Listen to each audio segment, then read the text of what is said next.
ഒരുപാട് ഇഞ്ചി ഫ്രിഡ്ജിലിരുന്ന് പാഴിപ്പോകുന്നത് കണ്ടപ്പോൾ വിദഗ്ധ ഉപദേശം തേടിയതിന് ശേഷമാണ് കേട്ടോ ഞാനൊരു ഇഞ്ചിക്കറി വെക്കാൻ വേണ്ടിയിട്ട് തീരുമാനിച്ചത്. നാട്ടിൽ അമ്മയെ വിളിച്ചപ്പോൾ അമ്മ പറഞ്ഞു ഇഞ്ചിക്കറിയുടെ മെയിൻ താരം ചെറിയ ഉള്ളിയാണെന്ന്. എത്രത്തോളം ചെറിയ ഉള്ളി ഇടുന്നോ അത്രത്തോളം ടേസ്റ്റ് ഉണ്ടാവുമെന്ന്. അത് കേട്ടപ്പോൾ തന്നെ ഞാൻ ഏതാണ്ട് വിധി എഴുതി ഇത് മുങ്ങാൻ പോകുന്ന കപ്പലാണെന്ന്.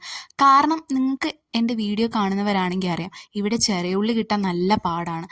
എന്തായാലും മുന്നോട്ട് വെച്ച കാല് പിന്നോട്ടില്ല എന്നുള്ള രീതിയിൽ സവാള വെച്ച് അഡ്ജസ്റ്റ് ചെയ്യാമെന്ന് വിചാരിച്ചു. കണ്ടമുണ്ടം വെട്ടിവാരി ഇട്ടതുകൊണ്ടാണോ എന്നറിയില്ല, ചിലതൊക്കെ പെട്ടെന്ന് മൂത്തു വന്നു, ചിലതൊക്കെ കരിഞ്ഞു തുടങ്ങി, ചിലത് മൂത്തിട്ടേ ഇല്ല. എന്തായാലും ബാക്കിയുള്ളത് കൂടി കരിയുന്നതിന് മുമ്പ് ഞാൻ ഗ്യാസ് ഓഫ് ചെയ്ത് അത് മിക്സിയുടെ ജാറിലോട്ടിട്ട് കുറച്ച് പുളിവെള്ളവും അമ്മ പറഞ്ഞ ഏതാണ്ട് മസാലകളൊക്കെ വാരിയിട്ട് കേട്ടോ.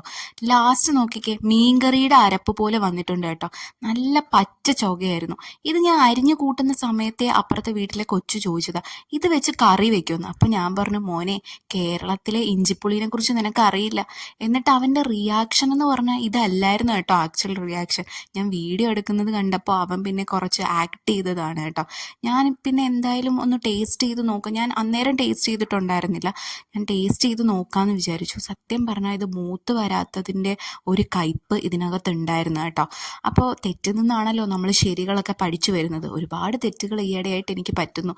എന്തായാലും കുഴപ്പമില്ല, ഞാൻ എന്തായാലും കഴിച്ചിട്ടുണ്ടായിരുന്നു.